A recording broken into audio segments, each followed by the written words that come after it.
People are so confused right now that they don't know the different generations and who's what. The first half of the millennials are not Gen Y, are not Generation Y. That was actually the first half of Gen X. The boomers were Gen Z. I remember them being called Gen Z before, like at the right when the earliest millennials were born, which would be like around 1980s,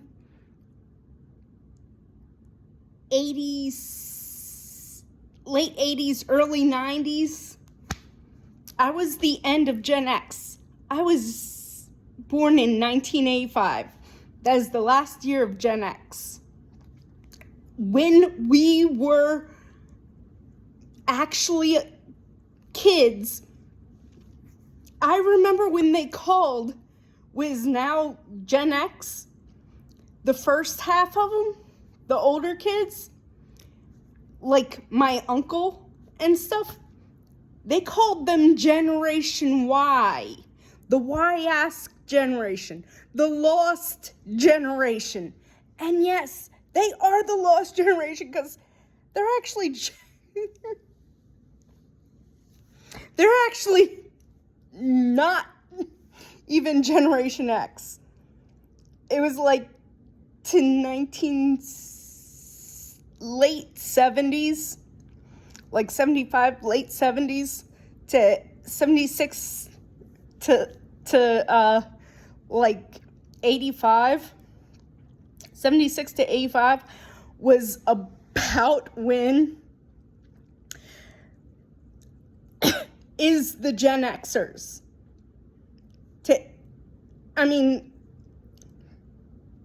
Like 76 to 85 is Gen X. And I am Gen X. Before that, from like 65 to 75, around there, that's Generation Y. Most of my generation is dead or was on drugs and somehow survived. Nobody remembers that time. Because I was the very end of Gen X, and I'm like, even most of the people my age were on drugs from like birth. Like, I had some drugs, but like I refused to take my drugs that they gave me, that they tried to give me, all that Adderall and whatever that they were prescribing us back then. I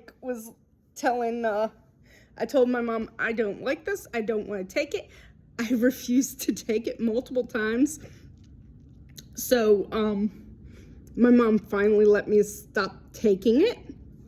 Thank God. So, later in life, I finally was going to psychiatrists and doctors that would listen to me, and I tried other drugs to help with my ADD and stuff.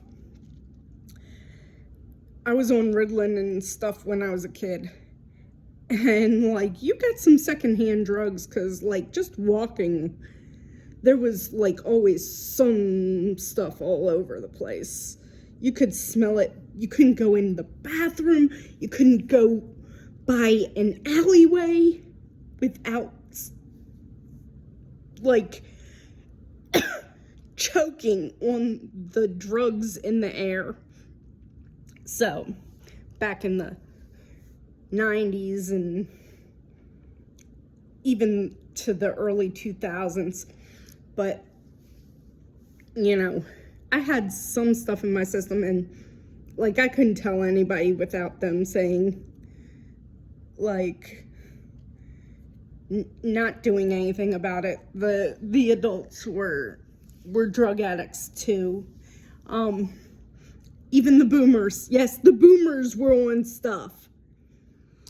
A lot of the boomers were on drugs, or afraid of the people who were on drugs, and wouldn't do anything about it. But there was drugs everywhere. But because I was the sober person, I wasn't drinking and doing drugs and stuff as a kid. I mean, even like 10-year-olds and like 12-year-olds were on stuff back then. My older brother was on stuff as long as I can remember. Like, really, he was an addict. And he would drink, he would smoke. He started smoking cigarettes like around 10 or maybe even younger. Like, I knew by the time he was 10. Like, I mean, my dad smoked, so he could get into it. But he would, like, do stuff from a very young age. I know he got into dad's cigarettes by, like, probably 10. All my uncles smoked. So, I mean, I don't even know. But he died back in 21. My parents are all dead. Everybody's dead. I'm the only one who survived. I was clean. So, thank God I was clean. Oh my God, I didn't do all those drugs. But when I got older and I got to try different medications and all, I started with the point of I didn't want a high dosage. I ended up having Adderall, and the doctor started trying to raise my dosages and put other medications. I went to a new doctor. I told no. And then I eventually got a doctor who gave me low dosage. And I only take 10 milligrams. Like that, I looked it up. That's even lower than most children take. And a lower dosage, and I made sure that's an extremely low dosage. Most people don't take that low of a dosage. Even children, nobody takes that low of a dosage. But I don't want to take high dosages. I would rather cycle through instead of raising my dosage. I would rather go through taking myself off of it and then coming back on it than raising my dosage too much. So I made sure to have a very low dosage and keep track and make sure my meds are safe. Adderall I found's okay for me. I've seen some stuff on other people, but I keep track of my symptoms. So, but I'm not on the drugs that, like all the street drugs that most people in my generation and my age were on. I actually remember living through this stuff and the time period. So I went through and lived through that the late 80s, early 90s, and I remember it very well.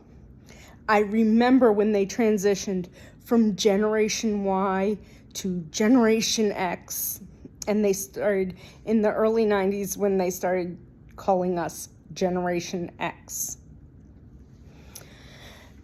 There was a commercial I remember because, it was Generation Y, the lost generation, the Y-ask generation, Y, and then Generation X.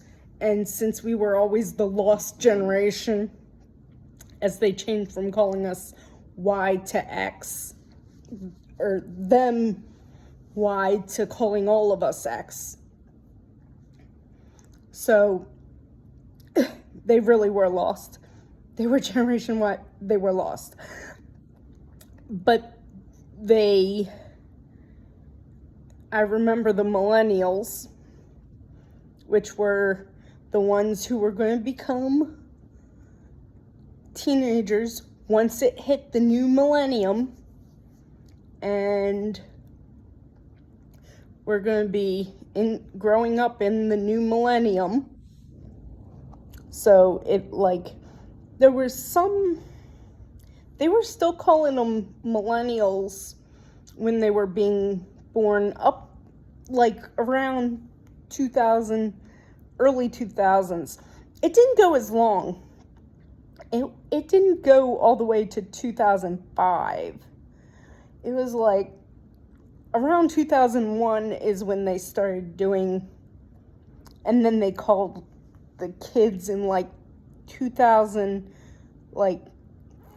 2 or 3 was the first time I heard people calling the kids that were just born Gen Z. My niece was still considered a millennial, and she was born in 01. I think it was right after 9/11 was when they started the Gen Z stuff, because they were millennials till after 9/11, because she was literally born in June, exactly 3 months before 9/11, June 11th.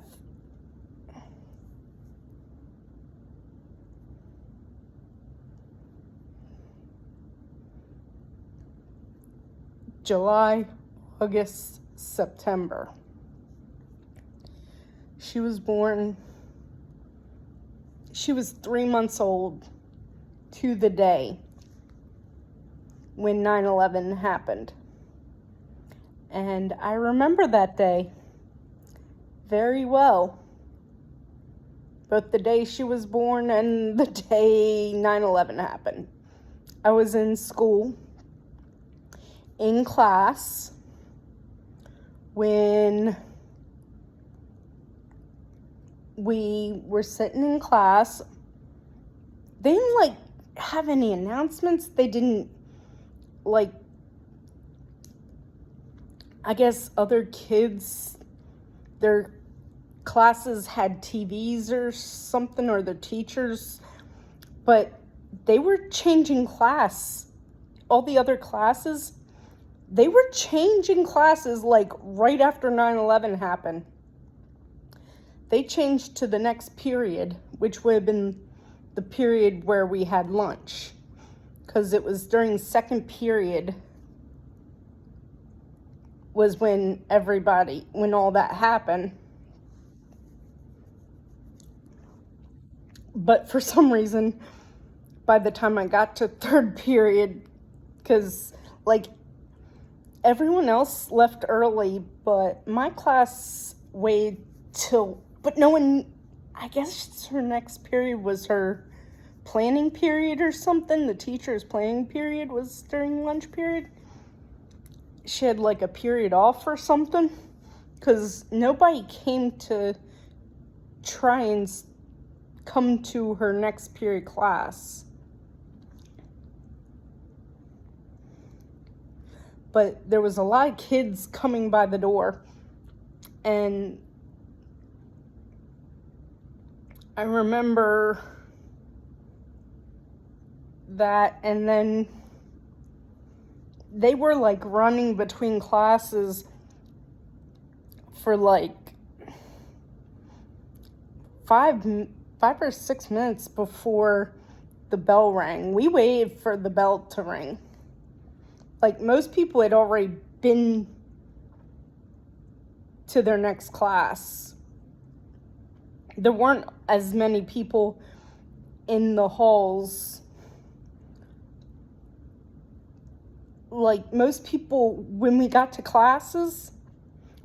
class, most people were already there. We were there, like, most classes had already changed classes before, like, 10 minutes early. 5 or 10 minutes early, so we had our normal time to get to our next class, and mine was across the campus. I went to the one of the largest campus-style high schools in the United States. It's in Maryland. It's Glen Burnie High School was the school I went to. So I went to my class, and I had the last lunch of the day. So they decided before they dismissed us, they'd have everybody go through lunch, through third period, which is when you'd have lunch based on what your third period class was. We had 4 period days, so we just didn't get our 4th period. But since my 4th period class was lunch, I had to wait in the lunchroom for the end of the lunch period to go home. But I went right home from lunch. And I remember the day we went back to school, I think we had the next day off. And then the next day when we went back to school, I remember walking onto the campus, and people were playing the radio, and I remember it was playing, I think Proud to Be an American was on one of somebody's radio, and they had it up loud, and it was just ending as I walked onto the campus, and the radio show host was saying how they never remembered feeling the way they felt before with that song. They never thought much of that song until now. I remember walking into the classroom because my next class, the teacher had the TV because they were going to show a thing in the period before in their 2nd period class. And then they invited like some of the other classes to come to their class, so we all watched the TV with the news on. When I walked into that classroom, I remember seeing the Pentagon with a gigantic flag over the hole. And my father, I didn't know where he was working that day. He hadn't left for work when I left. And he would sometimes work at the Pentagon, but he'd need at least 2 hours, because it'd probably be 2 hours because we lived in Glen Burnie, so it was like a 2-hour drive. And then I'm like, oh, he'd probably need at least 2 or 3 hours, and he was home when I left. And I thought, oh, it was like 9 o'clock when it happened. For some reason, I thought it was 9 o'clock. And since he was home when I left, I was like, oh, he didn't have time to get to work. He just wasn't supposed to be to work till later. And it happened later than, but it was still after he was supposed to be, it was still before he was supposed to be at work. And he was supposed to work at the Pentagon that day. My father was supposed to work at the Pentagon. And until 9/11, he would actually go into the Pentagon to whatever room they were working at, and he would do everything in the room. After 9/11, when he went to the Pentagon, they'd do everything outside, and then their people would take in wherever he was setting up. He was a trade show carpenter.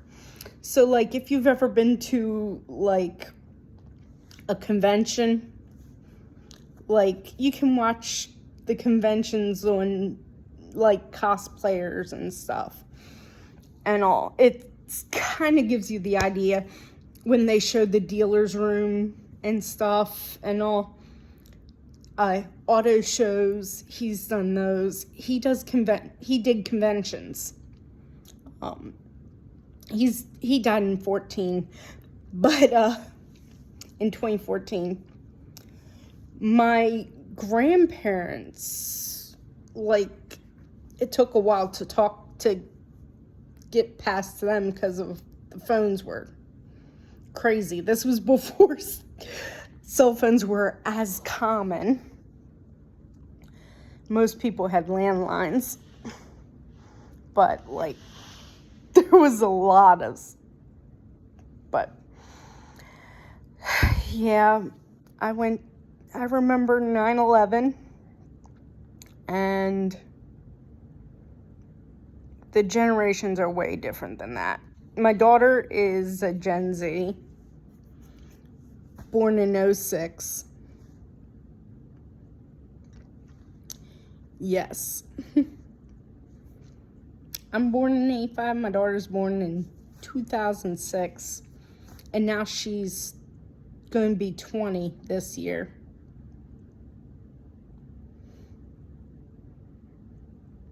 I'm old. But, yeah, my daughter's Gen V.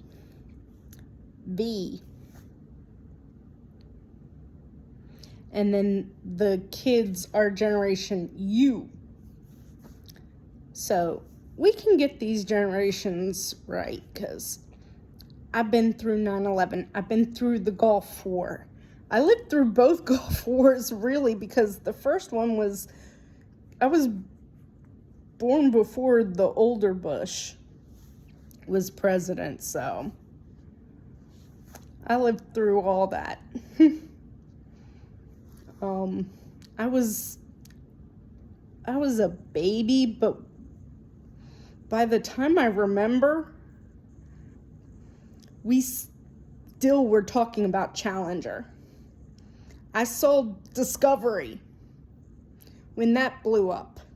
I've lived through two, because Challenger was A6, but so I lived through two explosions of space shuttles.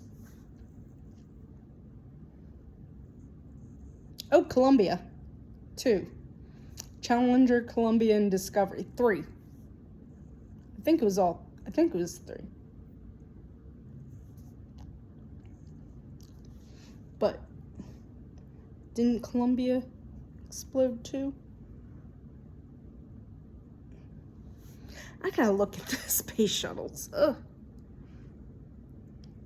Or no, Columbia didn't explode. Ugh. But I've been through space shuttles blowing up. I've been through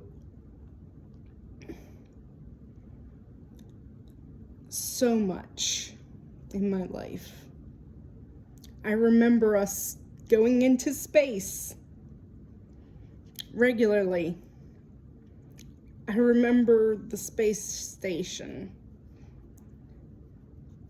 I remember when we could remember the moon landing. My mother and my uncle, her oldest of her younger brothers, I remember them telling me about when they were kids that they used to bowl duck pin, and my mom won pin busters the week of the moon landing, and her little brother won too. And then my mom won 3 weeks in a row. Her brother only won the 1 week, but that wasn't televised because of the moon landing. So my mom won 2 weeks that were televised. Deborah Lynn Buxenstein. I really need to see if I can find that. But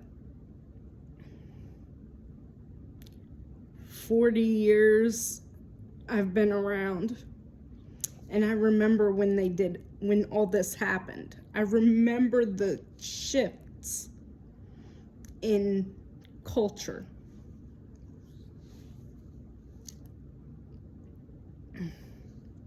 But peace out, like, subscribe,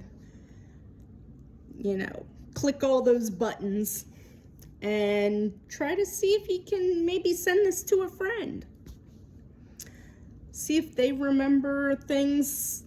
Comment if you remember, if you're my age and you remember this stuff. If you're older than me and you remember Pin Busters, the bowling show. If you know who Debbie and Robert Jr. Buxenstein are. Robert Lee Buxenstein Jr. is my uncle. And Deborah Lynn Buxenstein was my mom. She married Netzer. So Deborah Lynn. If you're from Maryland and know my family, the Netzer family, I'm Shelley Netzer-Edgerton. If you know my family, the Edgertons, the Greens, the Bowens, for my in-laws, Edgerton, Green, Bowen. For my in-laws, Netzer, Buxenstein, Barry, Mullins is my family. If you know any of my peoples, comment, subscribe, send this shout out if you know my people. If you know my family, send this to them. Have them comment their name and if they remember any of us.